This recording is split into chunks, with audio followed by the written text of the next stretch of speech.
ಏನು ಸರ್ ರೀಸೆಂಟಾಗಿ ಕಾಂಪೌಂಡ್ ಕಟ್ಬಿಟ್ಟಿದ್ರೆ ಏನು ಫುಲ್ ಸರೌಂಡಿಂಗ್ ಹಾಕ್ಬಿಟ್ಟಿದ್ದೀರಾ ಹೊಲಕ್ಕೆ ಫುಲ್ ಪಾಮ್ಲ್ಯಾಂಡ್ಗೆ? ಎಸ್ ಸರ್, ನೀವು ಏನು ಕಂಪೌಂಡ್ ನೋಡ್ತಾ ಇದ್ದೀರಲ್ಲ, ಹಾಂ, ಇದು 6 ಫೀಟ್ ಕಂಪೌಂಡ್ ವಾಲ್ ಅಂತ ನಾವು ಹೇಳ್ತಾ ಇರೋದು. ಓಕೆ. ಇವಾಗ ನೋಡಿ ಮೇಲೆ ಈಗ 5.5 ಈಗ ಎಷ್ಟು ಹೇಟ್ ಇದೆ ಕಂಪೌಂಡ್. ಹೌದು. ಸೊ ಇದ್ರ ಮೇಲೆ ಸೋಲಾರ್ ಫೆನ್ಸಿಂಗ್ ಬರುತ್ತೆ. ಓಕೆ. ಸೋಲಾರ್ ಫೆನ್ಸಿಂಗ್ ಬರುತ್ತೆ, 24/7 ಸೆಕ್ಯೂರಿಟಿ, CC ಕ್ಯಾಮ್ರಾ ಸರ್ವೆನ್ಸ್ ಇರುತ್ತೆ.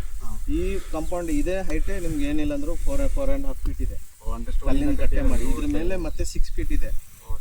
ಸೊ ಏನಿಲ್ಲ ಅಂದರೂ 10-10.5 ಇದೆ. ಹಿಂಗೆ ಮುಂದೆ ಹೋದ್ರೆ ಇನ್ನೂ ಹೈಟ್ಗಿದೆ ಕಂಪೌಂಡ್. ಸೊ ಇದೇ ಲೆವೆಲ್ನ ಮೇಂಟೈನ್ ಮಾಡಬೇಕಂತ ಅಷ್ಟು ಹೈಟ್ಗೆ ಕಂಪೌಂಡ್ ಮಾಡಿರೋದು. ಸೊ ಸೇಫ್ಟಿ ವೈಸು ನಾವು ಫುಲ್ ನೋಡಿದ್ದೀವಿ. 22 ಎಕರೆಗೂ ಈ ಥರ ಕಂಪೌಂಡ್ ಹಾಕಿದ್ದೀವಿ. ಸೊ ಸರೌಂಡಿಂಗ್ ಎಲ್ಲ ಇದೆ. ಎಸ್, 22 ಎಕರ್ಸು ಕವರ್ಡ್ ಇತ್ತು, ಗೇಟೆಡ್ ಕಮ್ಯುನಿಟಿ. ಇದಕ್ಕೆ ನಾವು ಇಲ್ಲಿ ಜಾಸ್ತಿ ಸೇಲ್ ಏನಕ್ಕಾಗೋದು ಅಂದರೆ ಸೇಫ್ಟಿ ಫಸ್ಟು ನಮಗೆ ಸರ್. ಸೇಫ್ಟಿ ಇದ್ರೆ ಎಲ್ಲರೂ ಬಂದು ಬೈ ಮಾಡ್ತಾರೆ ಬಿಡಿ. ಮೇನ್ ಬೇಕಾಗಿರೋದು ಸೇಫ್ಟಿ.